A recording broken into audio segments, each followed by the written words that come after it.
किसी भी प्रदोष के दिन, प्रदोष काल में एक बार लगा दे, उसके बाद में अपनी कामना कर कर बेलपत्री एक छोटा सा उपाय अवश्य करिएगा। अगर बच्चे कोई एग्जाम में बैठ रहे हैं या कंपटीशन एग्जाम है या नौकरी के लिए अप्लाई कर रहे हो, मान लो 4-6 महीने से बैठे हो, 8 महीने से बैठे हो, सर्विस नहीं है, नौकरी नहीं है, तो एक छोटा सा उपाय अवश्य करिएगा शिव महापुराण का। महाराज बेलपत्री के पेड़ के नीचे विराजमान होकर, बेलपत्री के पेड़ के नीचे जिसको नौकरी के लिए या एग्जाम में बैठ रहा है वो जल चढ़ाए, बेलपत्री के पेड़ के नीचे थोड़ा सा दूध चढ़ाए, फिर जल चढ़ाए और अपने राइट भाग में घी का दिया और अपने लेफ्ट भाग में तेल का दिया। किसी भी प्रदोष के दिन, प्रदोष काल में एक बार लगा दे, उसके बाद में अपनी कामना कर कर बेलपत्री के पेड़ के नीचे धोख लगाकर प्रणाम कर कर आ जाए और चले जाए इंटरव्यू के लिए, बाबा उत्तीर्ण करा ही देगा, नौकरी दिलाए। जिस दिन रविवार की प्रदोष पड़े उस दिन एक लाल वस्त्र में पीली सरसों रखकर और उसके अंतर्गत कुछ भी एक, या तो बमूल का कांटा ना मिले तो गुलाब का कांटा ही उसके अंतर्गत रख लीजिए। और मान लो कोई काम ऐसा है कि उसमें पैसा तुम्हारा आ ही नहीं रहा, बहुत घाटे पर घाटा जा रहा है, नुकसान बहुत हो रहा है और कोई काम हो ही नहीं रहा, तो महाराज जिस दिन रविवार की प्रदोष पड़े उस दिन एक लाल वस्त्र में पीली सरसों रखकर और उसके अंतर्गत कुछ भी एक, या तो बमूल का कांटा ना मिले तो गुलाब का कांटा ही उसके अंतर्गत रख लीजिए और उसको शिव मंदिर का स्मरण कराकर शंकर भगवान का नाम लेकर रू भैरव, कौन सा भैरव है उसकी भी कथा भी आने वाली है। ये दारुक नाम के राक्षस का संहार करने के लिए जब माता अवतार लेगी तब शंकर भगवान बच्चे का रूप रखकर रोएंगे, तो शिव जी का एक नाम होगा रू भैरव। ये भैरव कहां पर रहता है तो कहा ये शमशान में रहता है। कहां रहता है ये भैरव? शंकर का जो एक अवतार है रू भैरव, ये भैरव अवतार शमशान में रहता है। तो इस भैरव का काम क्या है तो कहा शमशान में, शमशान की जो अग्नि होती है भले की लकड़ी रहे, भले उसमें कोई पदार्थ डाले ना डाले,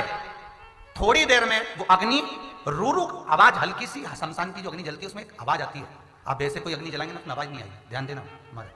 शमशान में अगर जो लोग गए होंगे मुर्दा जलाने के लिए, तो अगर वो एकांत में बैठेंगे तो उसमें से एक आवाज आती है रू रू। तो शिव पुराण कह रही है कि उस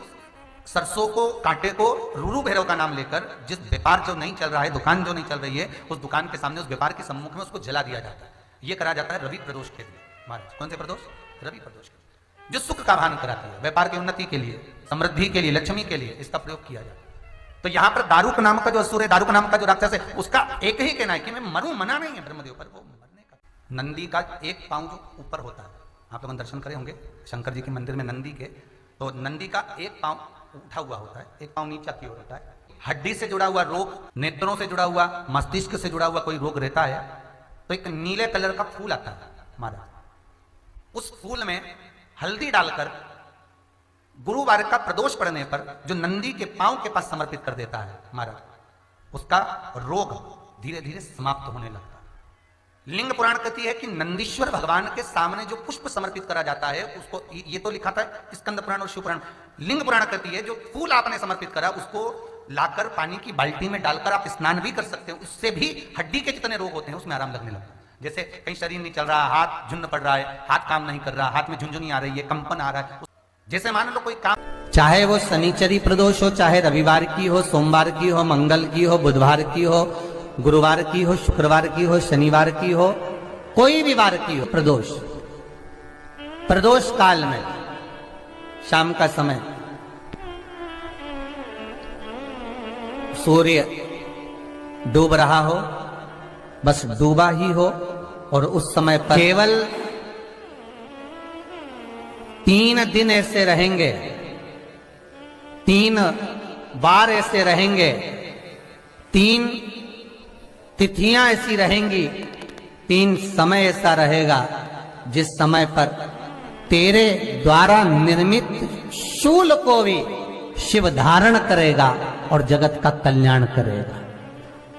3 दिन, 3 तिथियां, 3 बार, 3 नक्षत्र, 3 घड़ी, 3 पल,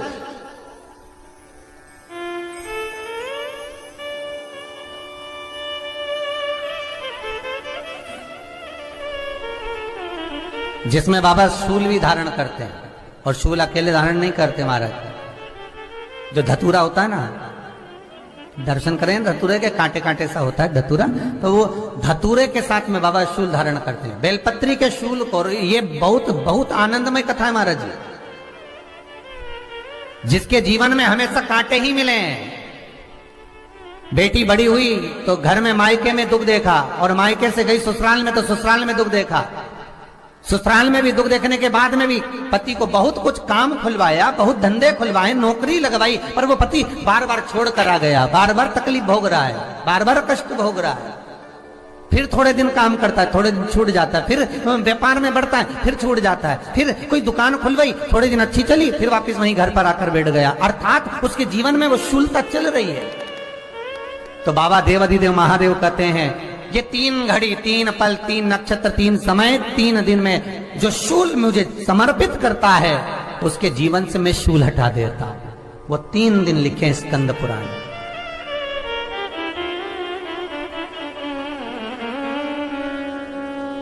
महाराज, बैसाख महीने में जो प्रदोष आती है,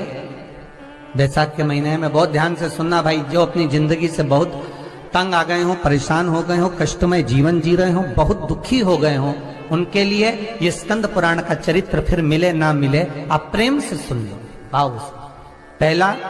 बैसाख महीने की प्रदोष, चाहे वो शनिचरी प्रदोष हो, चाहे रविवार की हो, सोमवार की हो, मंगल की हो, बुधवार की हो, गुरुवार की हो, शुक्रवार की हो, शनिवार की हो, कोई भी वार की हो, पर बैसाख महीने की प्रदोष, प्रदोष काल में शाम का समय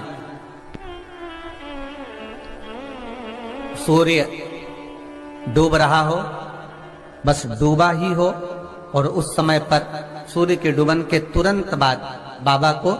धतूरे के साथ में बेलपत्री ना चढ़ाते हुए बेलपत्री के वृक्ष के 7 कांटे बाबा के शिवलिंग पर समर्पित करे जाते हैं महाराज, अपनी जिंदगी में अड़चनों को हटाने के लिए। फिर आप जिस व्यापार में उतरे, जिस व्यवसाय में उतरे, जिस नौकरी में उतरे, आप दिल से करें, आपको तरक्की मिलेगी। आप हार नहीं सकते, नीचे नहीं आ सकते, उन्नति पर ही चढ़ेंगे। एक वैशाख मास की प्रदोष, दूसरा शिवरात्रि के दिन मध्याह्न का समय महाराज,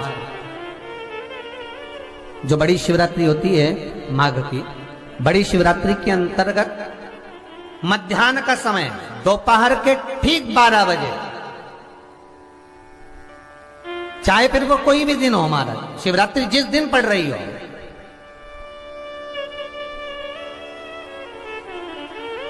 उस दिन भी धतूरे के साथ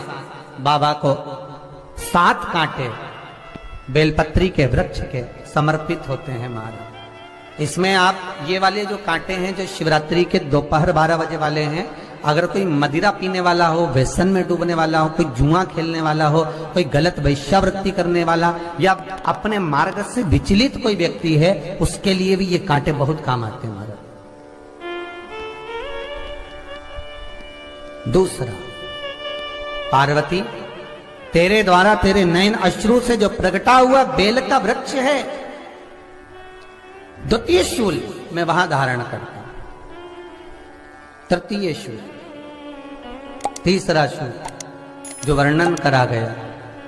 महाराज, भगवान श्रावण के महीने में जो भी दूसरा सोमवार पड़े, जो भी पड़े, श्रावण के महीने का दूसरा सोमवार, आप सबको पहले भी श्रावण के महीने में जो कथा कही उसका व्याख्यान वर्णन करा कि श्रावण का महीने का महत्व क्या है, वो भी आपको ऑनलाइन कथा में आप लोग सुन चुके हैं, लाइव कथा में श्रावण का पूरा महत्व बताया था कि श्रावण के महीने में शंकर भगवान को पूरा लेखा जोखा का भार प्रदान किया गया था। दूसरा सोमवार, श्रावण के महीने का जो दूसरा सोमवार होता है, उस दूसरे सोमवार में रात्रि के समय पर, अर्थात शास्त्र अब घड़ी और पल का स्मरण करेंगे तो रात्रि के बजेंगे 10 से 12 बजे मारे, 10 से 12 के बीच में धतूरे के साथ बाबा को शूल समर्पित होता है महाराज। ये भी हमारी बाधाओं को, हमारी तकलीफों को व्यापार व्यवसाय के लिए, नौकरी सर्विस के लिए, बहुत सारे एग्जाम में आप बैठ लिए, गवर्नमेंट एग्जाम के लिए बैठ लिए, नहीं हो रहा, ये 3 बार मेरे शंकर को बेलपत्री के वृक्ष के शूल समर्पित होते हैं, उसका आनंद पाना। मेरी जीजियों, 2 चीजें बड़ा स्मरण में रखिएगा। एक, बैसाख महीने में मट्टी के पात्र का जल, अभी क्या चल रहा है? फागुन। अभी क्या चल रहा है? फागुन। जब बैसाख का महीना आए ना,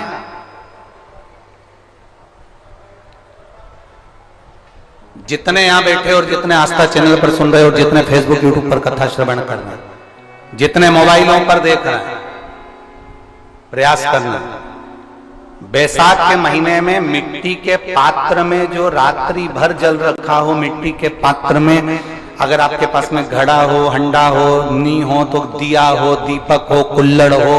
कोई भी तुम्हारे पास में जो मिट्टी का पात्र, उसमें जल भरना। वो जल बैसाख के महीने की किसी भी सोमवार के दिन, किसी भी सोमवार के दिन, बैसाख महीने में,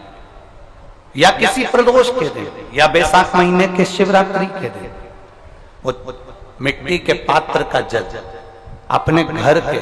प्रत्येक व्यक्ति का स्पर्श कराकर उस मिट्टी के पात्र के जल को तांबे के पात्र में डाल लीजिए और घर के प्रत्येक व्यक्ति का स्पर्श करा लीजिए और शंकर भगवान पर